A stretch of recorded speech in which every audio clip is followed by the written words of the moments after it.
Hello, everyone. Welcome to this episode of Verifiably Random, where we bring stories with builders and entrepreneurs that are in building in the Algorand ecosystem. And today, we're super excited to have John Mizzoni from TxnLab and Haystack with us. Hey, John. Hey, man. Thanks for having me. Yeah. Well, first of all, congrats on the amazing launch. I think you guys launched about a month ago, I want to say, right, Haystack? And there's been so much buzz from the launch. Was that a surprise? How does it feel? Yeah, it feels great. We worked on it for like almost 9 months. So anytime you spend that long working on something, it just feels great to get it shipped. And yeah, now it's just, kind of reacting to users. There's been a flurry of feature requests. And so we're kind of just like working through all the feature requests and trying to, just add as quickly as we can and keep building. Yeah. Well, so I want to dig into Haystack for sure. But before we do that, you are no stranger to Algorand. You've been tinkering and contributing to the ecosystem. I feel like from day one, right? TxnLab, you guys launched NFD. You were a big part of Ready Pools and now Haystack. And so before getting into kind of the product and the app, can you just tell us a little bit about yourself? How did you come to, build on Algorand? How did you meet Patrick? How did this all start? I guess I'll start. I went to school for finance and I thought I wanted to be like an analyst or a hedge fund person. I quickly realized that life wasn't for me. I worked as an accountant for 2 years and it was just horrible. And so I always kind of wanted to do my own thing. And so I quit the accounting role after 2 years. And I was just kind of trading, looking for what I wanted to do next. And I found myself on crypto Twitter just because I'd been trading crypto and stuff. And I met some Algorand people. Then I just kind of fell into working on a project. Just happened to be that way. And the other people working on the project were Doug and Patrick, and then some other people that are no longer, part of the company. But so anyway, we started work on that project together. That project kind of went to and then we started TxnLab. Okay. Yeah, what was that project? Can you talk about just 2 seconds, what that project was that went down the drain? It was called Algodex. If you remember it, it was like early 2021. One of the first dexes. Like this was, I think, before even Tinyman or around when Tinyman launched. It was going to be an order book dex. But yeah, just for various reasons, didn't work out. It's a big pivot to NFDs and transaction labs. Yeah. Yeah. And as you know, like the regulatory environment back in 21, 22 is like really hard being in the US. So that's kind of like why we went more towards something like NFDomains, where kind of felt like it was outside of the scope of what you get in trouble for. And that was a big success. And then we did Ready, the largest staking platform on Algorand now. And then, like now with the regulatory environment being more favorable, we wanted to do something in DeFi. And that's how, Haystack came to be. Well, it's funny because I was going to ask, what was the inspiration for Haystack? Why do we need a trading app? I actually did not know about Algodex. So it sounds like, if anything, it's gone a little full circle. But yeah, tell us about kind of it sounds like you've been thinking about, DeFi, trading, swaps. So that's kind of in your DNA from the beginning. But what was the inspiration for Haystack specifically? We're all kind of DeFi enthusiasts like on the team, and we've always wanted to build something DeFi. We kind of just felt like it was the right time. But also, we think like we're good at accessibility and like creating really good, like user experience. And so it kind of just felt like the right product, not exactly a wallet, not exactly like a DEX, just kind of right in the middle where we can use a bunch of stuff that's already built, but then put like a really, really nice polish on everything, create like a really good experience for people. I think it's playing out. Like we're seeing, people enjoy the experience. And so, that's really the inspiration. No deep, insight or anything.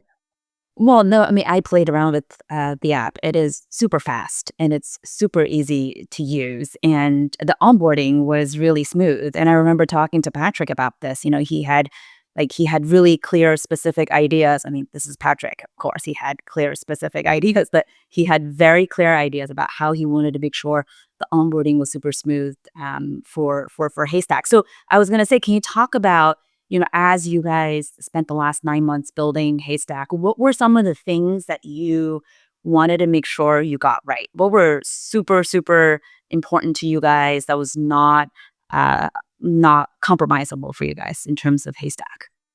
There were a few things that we weren't going to launch without.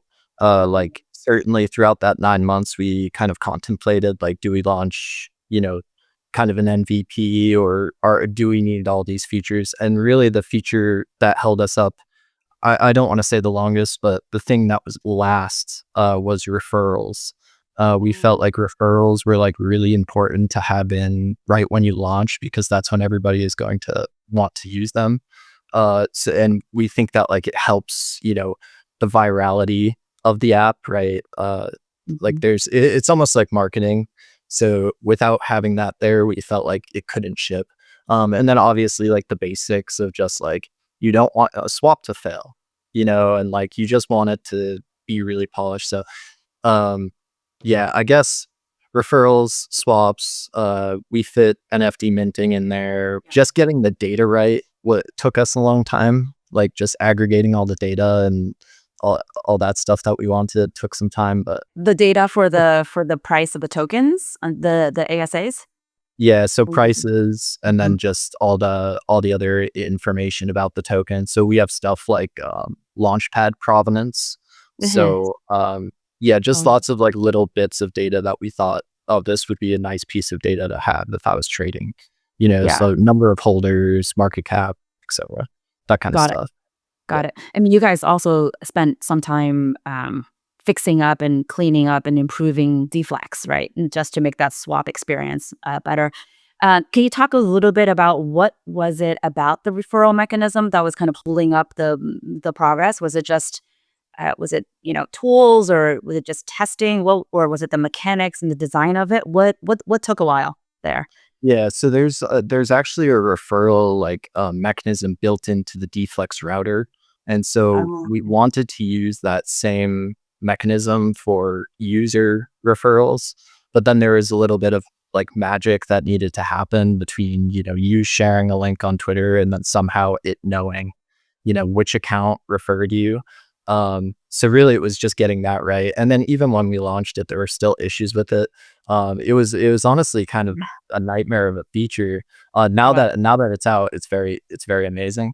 But yeah, for whatever reason, that it's sometimes the simplest things that you think are going to be so easy that take Yeah. you a month.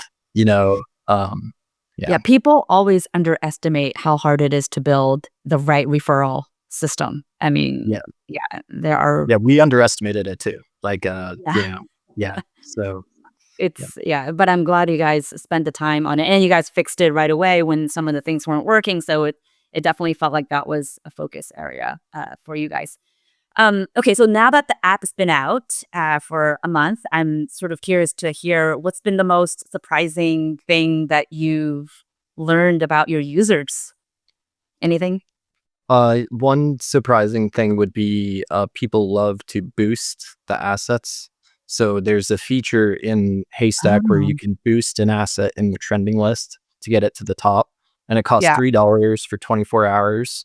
And that like the revenue from boosts has almost been as much as swap volume fees. Oh, that's So so that's something. interesting. Yeah, we definitely So, didn't expect that. yeah.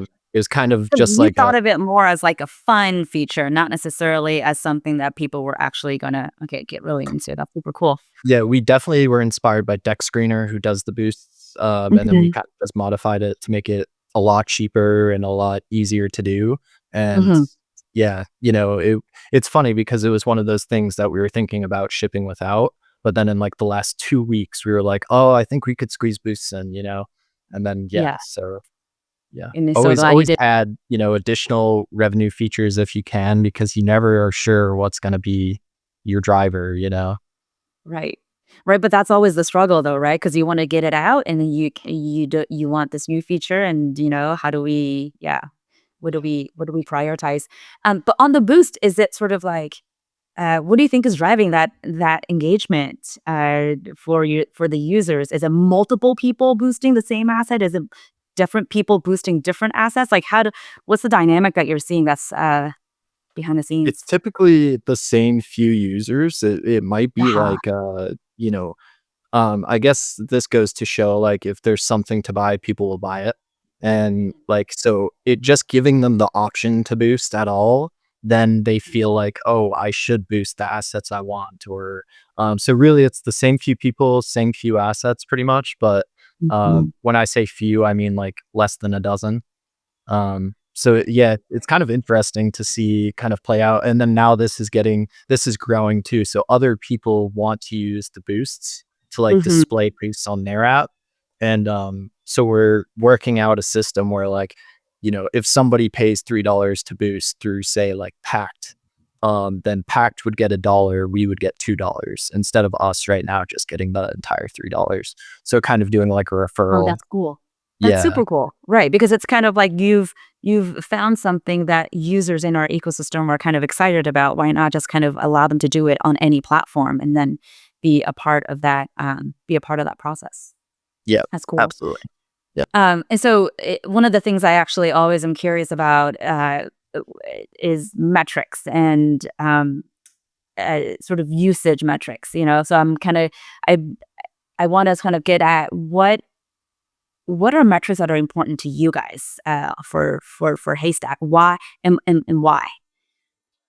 The number one most important one is just volume, because Okay. that's pretty much the basis for all the fees. And Mhm. obviously, like number of users, referrals, those kind of things are interesting. One Mhm. metric we're tracking like really closely is deflex, the router, the amount of volume it gets compared to all the other swaps that are happening on Algorand. So, like Mhm. when we initially bought deflex, we're like, oh, if we can even get 5% of all the swap volume on Algorand, like this will be a profitable thing to buy.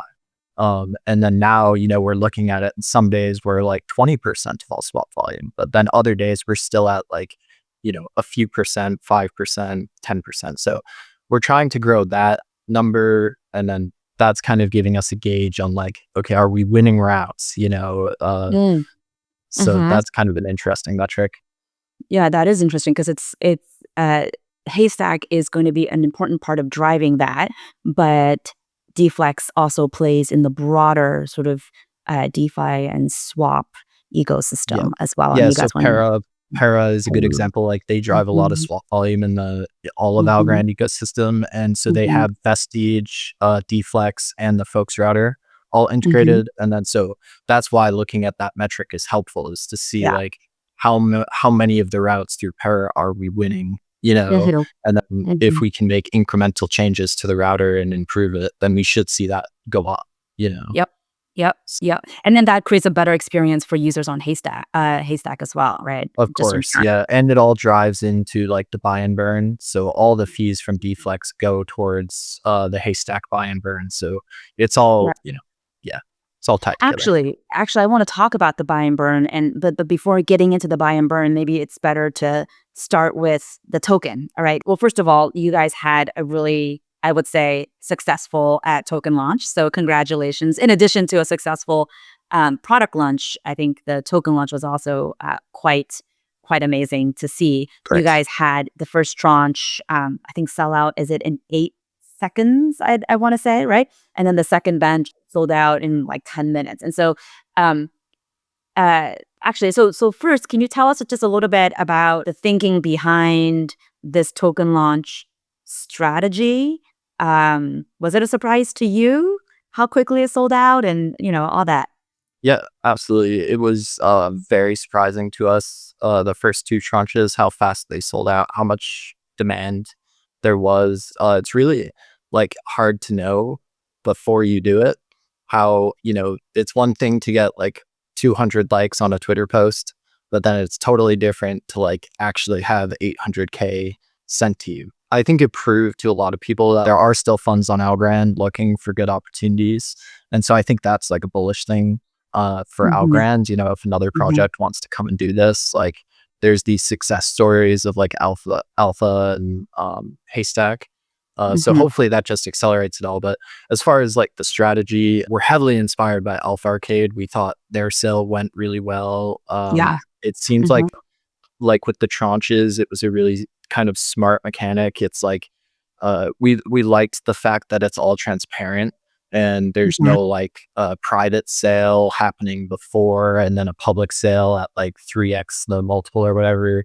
So yeah, we tried to just stay like, fair, transparent, be extremely clear about like the expectations and just all the details around the token. I think that's kind of just, good practice. Yeah.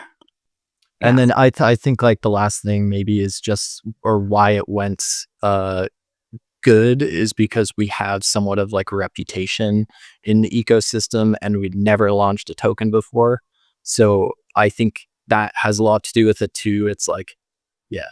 Um, I think people build trust in the project, or in the team, and then that can really help when you're doing, token sell right when the app launches. Like people haven't even got to use it yet. So there was Yeah. also some kind of strategy there as far as like the peak hype is right when you launch product.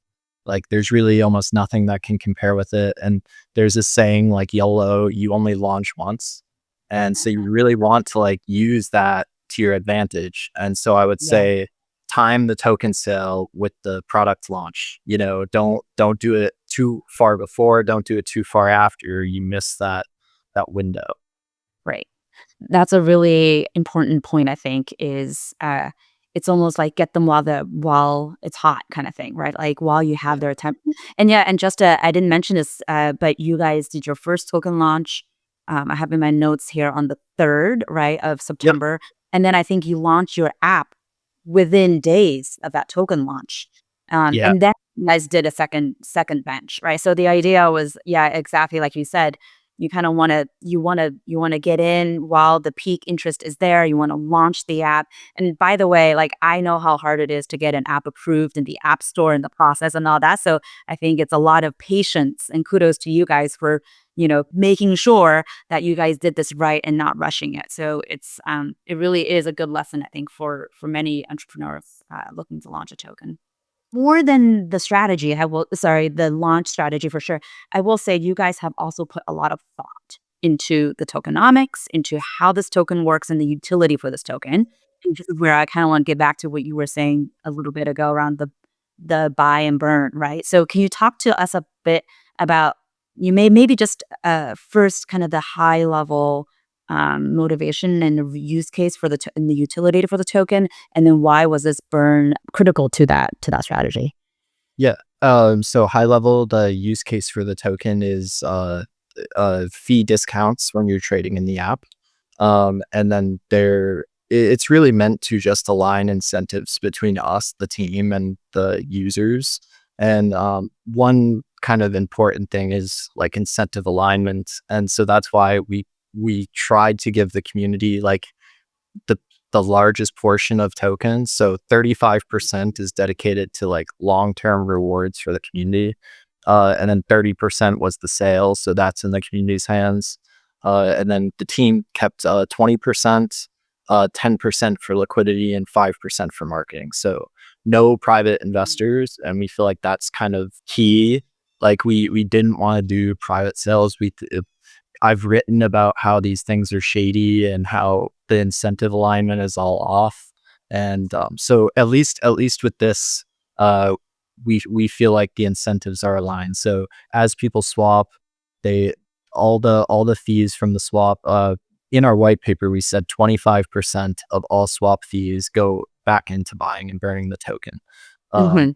which right now it's currently at 100% instead of 25% until tranche 3 sells out, Okay. because we're just trying to, pass all those fees through for right now. Put the largest chunk towards community and growing the community and rewarding the community.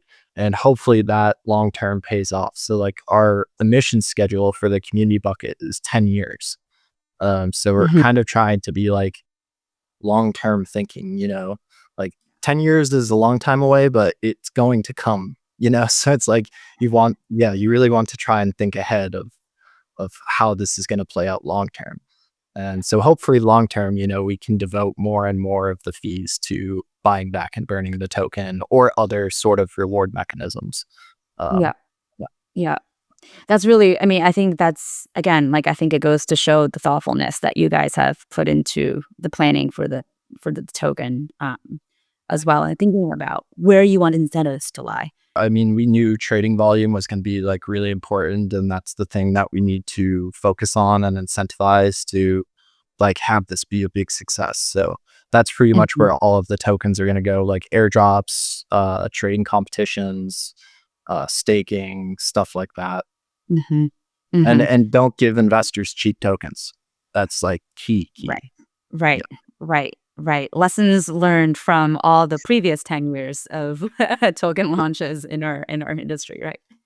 What I want to sort of talk a little bit about is what's next for Haystack. So I know you're finishing off this third bench, and then you guys are going to make some adjustments around the fees and the buybacks, et cetera, just to kind of sort of follow through on like what the community wants. But from a product perspective, from Haystack's point of view, like what can we expect as sort of the next iteration of it, if there is one? Yeah, so we're shipping features constantly. Yeah. The next big feature to come is Hey Drops, which is like a Hmm. permissionless airdropping contract that Patrick wrote as a part of like the developer retreat. Okay. And so we've been using this for like the past year to do airdrops to people, just kind of like fun little airdrops. Right.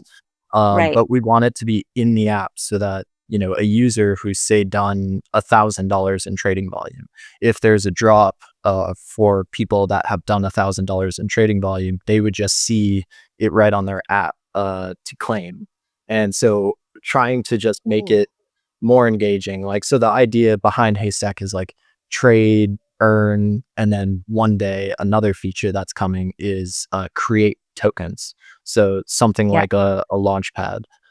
So Yep. drops and then the launch pad, I would give you as like the two next big things coming. Yeah. That's cool. And I guess it sounds like you want that whole experience to be together, right? You want it to be like nicely integrated with the whole trading experience because as you have drops, then what you want to do next is to potentially trade and to do stuff with it. So I think that's a nice way of integrating. And maybe how should we think about the other projects that you guys are, NFDs and how's all the different pieces fitting together into Haystack? Yeah, so NFDs are like really, a great fit alongside Haystack, just seeing as it's all about making it super accessible and simple. And so, like NFDs are great for sending and receiving tokens and stuff like that, and just for identity. Like, so Mm. in Haystack, for example, there's notifications anytime somebody buys or sells any asset, and so we have NFT resolution there. So you could see like, oh, Minway just traded some Monko or something. Yeah, I Uh, actually remember getting yes, I get the notifications, right? Sometimes yeah, it's yeah. kind of nice. So yeah, Mm. notifications, large buys and sells, Yeah, big percent movements. yeah. All those have the NFT resolution in them. Mhm. Trying to Mhm. just make it a more social thing and more engaging. But yeah, Mhm. NFTs are doing well. Those will stay around forever. Kind of chugging along. 68K. I think we're over 68K now minted. Um, and then ready pooling is its own thing, kind of. It just completely decentralized. Like, even if we all died, it would still be there and still running. So ready is like immortal. Yeah. Um, Yeah. but yeah, NFT is doing well. We're, focused completely on Haystack right now. So as far Yeah. as like new features or anything like that for NFTs, probably going to be down the road. And then you can mint NFTs right in the Haystack app. So, it's driving sales of NFTs, which is nice.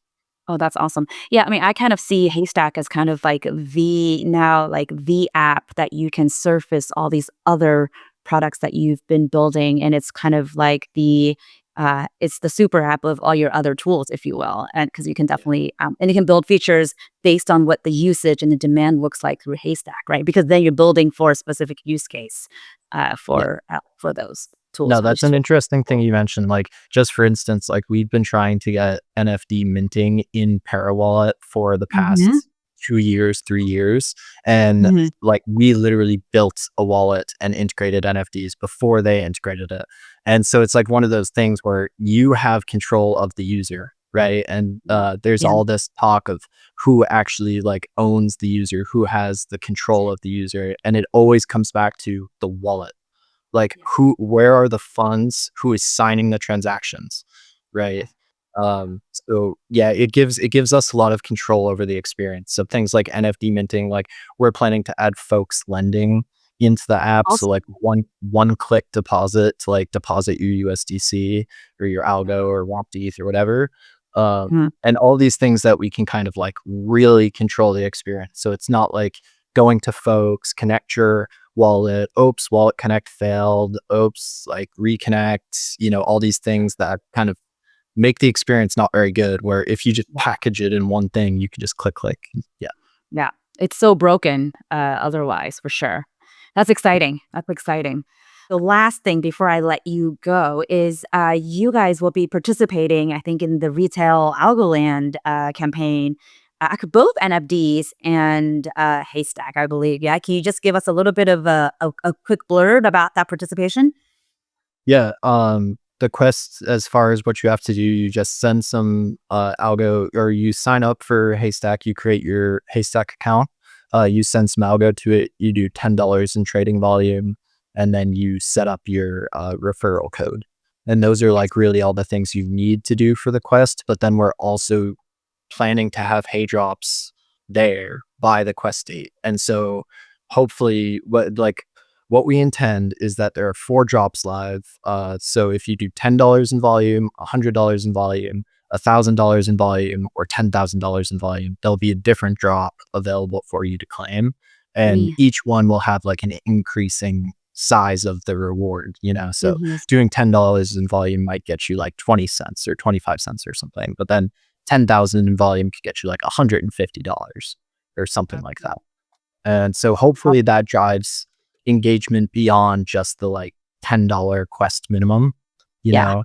Yeah. And yeah, so we've been talking with Algorand Foundation and, just other people in the ecosystem trying to think up ways that we can make it a little more exciting. Yeah. It's cool. It's cool. Yeah. The more we can do to get more people involved, more transactions happening on chain, more referrals, more gamification, I think the better. So it's super cool. Yeah. And definitely don't forget to check out the Haystacks quest when they launch for all of you who are part of our Algoland campaign. So, John, thank you so much for taking the time to chat with me. If any, for those that want to find you and connect with Haystack and you, where can they find you? Twitter is where I live, Yeah, fisherman.algo. yeah. Yep. And Haystack is also on Twitter, I guess. Yep. If you live on Twitter, Haystack lives on Twitter. Yep. Hey.app on Twitter. Awesome. All right. Thank you Yeah. so much. Thank you, man. Okay, well, so it's not going to be a complete episode without bringing in Fred, of course, to give us a quick update on the ecosystem. Fred, can I get you to hop on in? Hey man, thanks for having me on. It's a pleasure to be here once again. And what a great chat with Haystack. I love that app. I love what the team is building. Super exciting.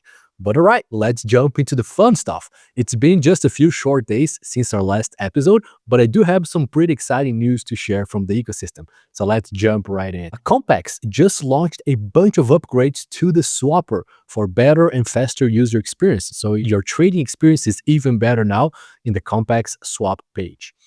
Tinyman just completed the Level Up a campaign airdrop. So if you're participating in it, you are a Tinyman governor and you're participating in the campaign, go check out because your airdrop is there waiting for you. And I think one of probably the biggest news of the last week is that Otrade announced that they're bringing their perp decks to testnet very soon, this week or next week, shortly. The community is going crazy about it. It has generated a lot of buzz. Everybody's super excited about it. So we cannot wait until the perp decks hits testnet, but obviously we cannot wait until it hits mainnet so we can all have some fun over there. Moving on from DeFi a little bit, Astro Explorer just released a bunch of UI updates to their websites, to the arcade, with lots of new prizes for grabs.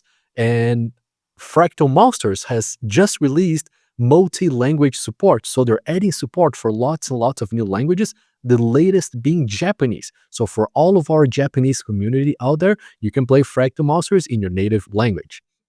Alpha Arcade just launched a bunch of new markets. They have been launching markets every single day, lots of really exciting things, and I'm sure all of you have played around the platform from the very beginning of Algoland, and they continue to grow, and they have just hit $2.5 million in total volume through the platform. So super exciting, very nice to see that the platform's growing, users are joining every single day, and it's becoming more and more fun by the day over there. So go check it out. And moving on, tokenomics has just released a brand new product that allows you to basically edit, sign, and tokenize any documents on chain. So you can do your signatures, you can do all the data management you need on your file directly on the Algorand blockchain for just better control and better support for all kinds of files. So go check out tokenomics' latest product.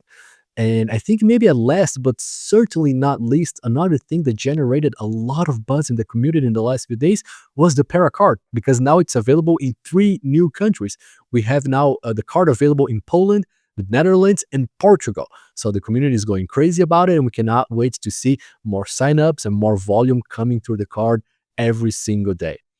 So, Min, that's all that I have for today. It is a pleasure to be here once again. Thanks for inviting me. And to the Algo fam, I just have to finish by saying that, hey, we are in the middle of Algoland, right? This is the NFT week. I hope you have already completed, you all have completed your quests by now. And next week, we have the Swap Week. So we're going to feature Haystack, which you just heard all about it. We're going to feature Tinyman and Vestige. So lots of options, lots of fun quests for you to go around, get more points, and participate, all right? So I'll see you around in Swap Week. Min, thanks for having me. Back to you.